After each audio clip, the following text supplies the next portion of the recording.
Welcome to another edition of Truth Talks Radio. It's come to my attention that a host on the network that I'm talking on is using fear as a tool to control other people. I'm very disappointed in how this individual has acted. Before in the past, he has posted a picture of my daughter's birth father on his page, has talked in detail about my daughter's father without any permission, without any discussion with my daughter's father. You know, he has lambasted, has been cruel to so many different people. And now he's trying to say that the FBI is going to get you. Well, I'm talking to the community at large and saying that this individual that has posted personal information about my family, about my child, is nothing but a fearmonger, believing that this is going to control the people and that he'll have certain people underneath his thumb. I think this is a mistake. It's a definite mistake to do so. I want to post that and say that once information is posted to a social networking site, it is no longer private. The more information you post, the more vulnerable you may become. Even when using high security settings, friends or websites may inadvertently leak your information. Personal information you share could be used to conduct attacks against you or your associates. The more information shared, the more likely someone could impersonate you or trick one of your friends into sharing personal information, downloading malware, or providing access to restricted sites. I don't know. Predators, hackers, business competitors, foreign state actors. They troll the social networking sites looking for information or people to target for exploitation. You think you're safe? Come on now. The information that's gleaned from the social networking sites can be used to design a specific attack that does not come by the way of the social networking site. What are some ways that they can attack? And they can bait you. Someone can give you a USB drive or, maybe something else, a program, a CD that's sent in the mail that is preloaded with malware in the hopes that you'll use the device and enable them to hack your computer. These things are true. And I'm actually reading from the FBI website, the information they put out. They say when you put out public information on a social site such as Facebook, that information that you put out is no longer public. I want to remind people, I've talked about my friend, he's into copyright law. He's an attorney, well established. And on his Facebook site, there's nothing. There's some pictures of vacations, things like that. But that's it. Not even one status. Not even one status. That should tell you something. You don't put your crap out there if you think you're going to be safe. Now, at times like myself, I did not know this, I used to put a lot of personal information out on my Facebook, just talking about my everyday life with my friends I grew up with, my autism friends. I'm an autism advocate. Never in my wildest dreams did I think anything like that would be used against me. But it's used, what people put out, their personal information on Twitter or Facebook or back in the day MySpace, was definitely used against them. Oh, this is going to be kind of a longer podcast. I'm just a little bit pissed that someone would use this platform to intimidate others. Shame on you, guy. Shame on you. I'd like to say you're better than this, but I really don't think you're better than this. Let's talk about doxing. What is doxing? It's the act of identifying a person from one small bit of information, such as an email address. The doxer uses this email address to find out phone numbers, addresses, real name of the target. I do not use email. I've had a bad experience. I'll keep that private. But I don't link my emails to my name or my phone numbers. No real information. If you're going to use email, use fake names, fake numbers. Just protect your own true identity. That's been my experience. And I still have people emailing me that I do not want contact with, such as a Spreaker host known as Debbie Daly. She frequently emails one of my emails that I have listed on the network. She uses language that she tries to blackmail me. Even part of her emails are considered physically threatening. And there's a police report on it. If you receive a slanderous email, anything that has to do with blackmail or extortion or a probable physical threat, please report it to your local police department. My local police department has an amazing cybercrime area. Just FYI. If you're sending me those emails and you know who you are, it's time to stop. It's not necessary. It's not necessary. Because I am not going to respond back in kind with an email other than what I'm saying right now. You need to stop.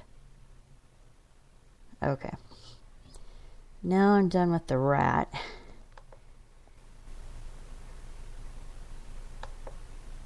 Now, in LA, there's a lot of personalities, rock stars, actors that get doxxed. And a lot of the information that is quote-unquote doxed is public information. Like, for example, that past Spreaker host that I talked about would talk about on, I believe it was BTR, Blog Talk Radio, her full address. I forget the address, but it was Sunnyvale Lane. And she would put her whole address out there. My number is da-da-da-da-da-da-da. So if you want the Idiot of the Year, the person that puts out their address, their phone number on a social network, such as Blog Talk Radio or Spreaker or Facebook or Twitter, they're the Idiot of the Year. I sometimes refer to these people as Idiot Land, and sometimes I'll do a show on it because they're rather difficult to deal with because they're annoying. Kind of like a yeast infection. Annoying. They smell, they curdle, please. So the rock stars, the actors, they all deal with this situation. Let's see. In LA, they say this. This is from the article. Let me get it. The doxing is like hacking, but legal. Now, I would think that posting Michelle Obama's social security number would not be illegal, but maybe at one point that was public knowledge. So I don't know. I think it's a fine line. It's definitely in bad taste, though. Ashton Kutcher's phone number, Beyonce's purported address. And I've seen addresses in my chat room did not know how to ban the person that was posting it, spamming it. And that includes Guy Shea. He has spammed my chat room. For him to say that what you're doing is illegal, he has done so himself. And I have the chat log to prove it. And it was him. That was his account. So, if you live in a glass house, probably you shouldn't be throwing stones. I'm just saying. My first encounter with people that would dox was when I got involved with Blog Talk Radio. I met some wonderful people, fabulous people at Blog Talk Radio. But then I met the others like the host that I named earlier, Debbie Daly. I honestly believe that the attacks on her were a little bit too severe, and I really don't believe in attacks in the first place.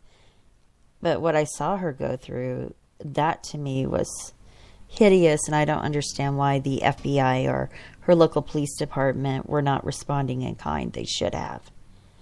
She was always saying, well, I talked to the FBI about Wild Goose.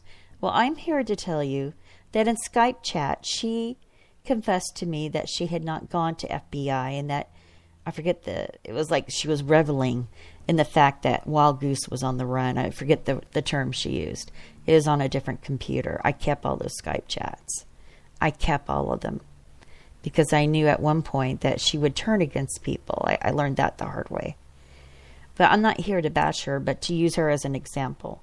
I think what happened to her on Blog Talk Radio was too severe. You know, all the pizza bombing, the little boys and girls showing up on her doorstep looking for their lost dog or cat. That was cruel. Now, I don't know what I would do if I had someone at my door, a little 8-9-year-old boy, looking for his dog, and obviously it's not here, right? It's just too much. But I think the golden rule, do unto others as you would have them do unto you, is what should be observed. Now, having said that, you know, this one Spreaker host, the Debbie Daly, has cyberbullied me for the past few years. You know, doing to others what's been done to you in a negative way is not the way to go about it. I believe in aggressively defending yourself, but that does not mean harming another person or their children. So, let's go back to this article. It goes on to say, but this wasn't a hack attack. That's when they're posting their addresses, phone numbers, alleged credit report. Oh, the cyber attack also sussed out the alleged credit report of, of LAPD Chief Charlie Beck. All these details and more were posted to the mysterious website, The Secret Files, which as of Wednesday afternoon was back online after going dark the day before. But this wasn't a hack attack, police and cybersecurity say. So let me get this right. They're saying, but it wasn't a hack attack, police and cybersecurity experts say. It was the classic case of doxing, the act of obtaining and posting private information about a person by scouring the internet, and surprisingly easy to do. In many cases, it's not even illegal. It's not illegal when you post the information yourself on a application like Facebook. If you put pictures of yourself, your kids, your grandkids, and you're putting it out there, that's open information. You know, I realize that seems frustrating. It's definitely in poor taste when people use that information.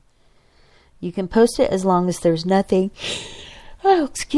nefarious about it, said LAPD cybercrime detective Andy Klenek. There are public figures and that kind of thing happens. It's not right. But I know of no crime. Now, this is from the LAPD cybercrime detective. It's not right, but I know of no crime. So when someone's posting an address, from what I understand from this cybercrime detective from LAPD, it's not a crime. It is not a crime. The exception, though, the detective says, occurs when information obtained through doxing is used to threaten someone, steal someone's identity, or infiltrate private emails. This is what was done to me by Debbie Daly in that email that she sent to me. I have it posted on my Twitter, where she says, you know, she makes these demands that I must not do X, Y, Z. Well, she'll bring someone from my personal life to reveal the truth about me. Someone that should be on psychiatric medicine is off her meds, is trying to get on Dr. Phil. The one person that the surprise call, she did a show, a surprise call. There was no surprise about it. There was nothing spontaneous about it. They had planned this out. They planned this out to do it before the March 1st new terms of service. These are all facts. I can speak about the facts. There is a fact that she sent me an email that was slanderous, that had blackmail in it, that was threatening me physically and just myself as a person. If you read it and then you listen to that surprise call, she carried out her threat. It was a threatening email. And Spreaker thus far has allowed it. Now, should they be named as a third party to allow this abuse when they knew about the email? They knew about the email. You know, they would be named as a third party to allow this because they knew about the threat. I notified them. I definitely notified them. So, we'll see what happens. And that's a lot different from, quote unquote, doxing someone. You know, sending a threat and carrying it out on your platform, Spreaker. I mean, really? So, looking at this, you know, you don't have to be a master hacker to dox someone. I mean, people make it so easy these days. You look up somebody's name, you can get their phone number from the white pages, you can get their email from Yahoo, and I mean, people make it so easy for the people that do dox. But how do you know about doxing unless you've been the target of it or you have a friend that's been a target of it? To me, it's not normal behavior. You know, I'm not saying this to infuriate anybody, but it's not normal behavior. You know, you can get credit reports, Social Security numbers. They're easily obtained on the web. I would think the Social Security numbers would be more difficult to track down. I would hope that would be the case. Maybe the Social Security numbers, if people are trying to dox those, that might be grounds for a hacking or some type of cybercrime charge.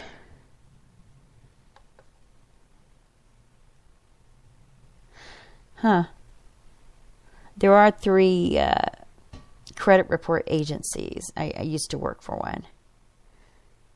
And it's really not that difficult, at least back in the day, to get information on somebody. Or to even get an account erased off of your credit report. When credit reports have their lines of credit, and maybe some of them are in arrears, 90 days, 120 days, you can dispute the account on your credit report by saying it's not you. They have to have two identifiable pieces of identification, like your name, maybe not just your name, but a Social Security number, a address. And if you've moved around a lot and you've had like 5 or 6 address changes, only the last 2 to 3 are going to appear on your credit report, just FYI. If you have an account on there that is not yours, that maybe they used your name but someone else's Social Security number and somebody else's address, you can get that off of your credit report.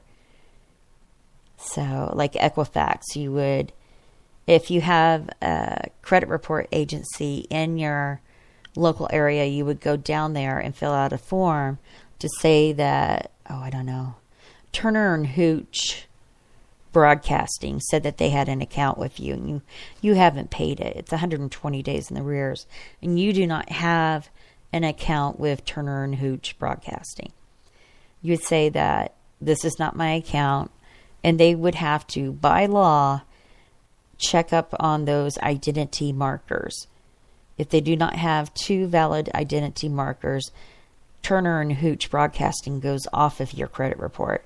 If you want to clean it up, there's a lot of host sites that say, we'll clean up your credit report. That's what they're going to do.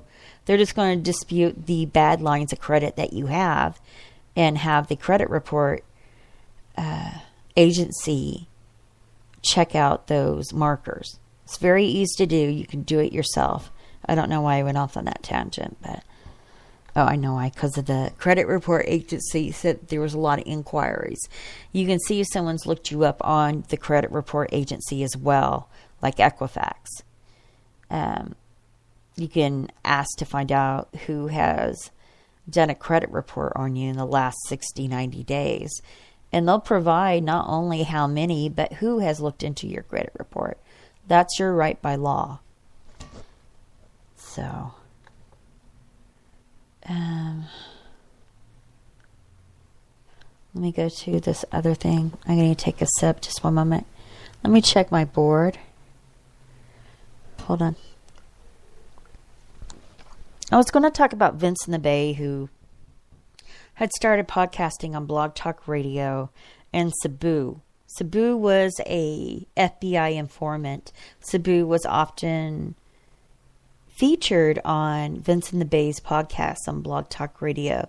I'm going to see if I can interview Vince in the Bay. I got him on the Bill Wagner show.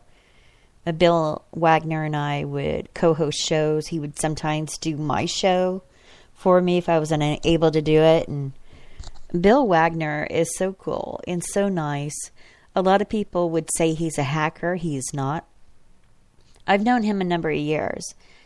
One of my daughters was hit by a car, and from the Blog Talk world, the only person that would call and check in on my daughter, to call me to see how she's doing, was Bill Wagner. He did that every night for about a month and a half.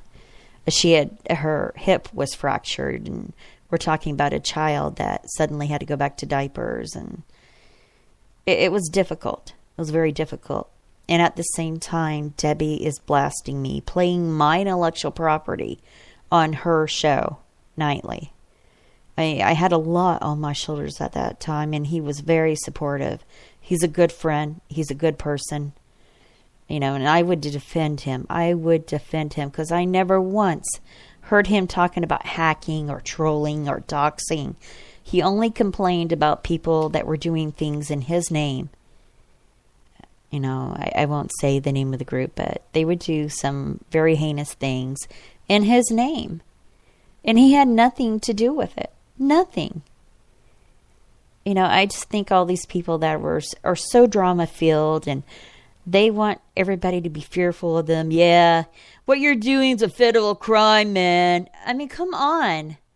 Doxing, though it should be harmless, it's not necessary to dox somebody, in my opinion. It's not a crime. It's only a crime if you hack into a service that holds the personal information. That if you put it out there, that's on you, buddy. That's on you. I mean, like on Reddit.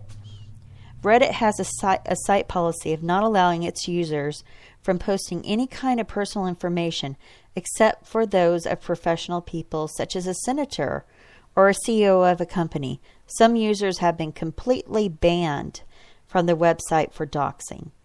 So I think Reddit is a really good social media place. It keeps people from doxing others, and you can't even post any kind of personal information. So, let me go back up here. There is the Human Flesh search engine. It's a Chinese internet phenomenon. It's called the Human Flesh search engine. Shares much more in common with doxing. Wow. I haven't heard of that one. I'm going to have to look into that. Now, anonymous. The term dox enters, this is from Wikipedia. The term dox entered mainstream public awareness through media attention attracted by Anonymous, the internet group of hacktivists and pranksters who make frequent use of doxing, as well as related groups like Antisec and LulzSec. And we're going to talk about LulzSec in a minute because it has an interesting history with podcasting in particular. Did you know that? LulzSec, Jeremy Hammond.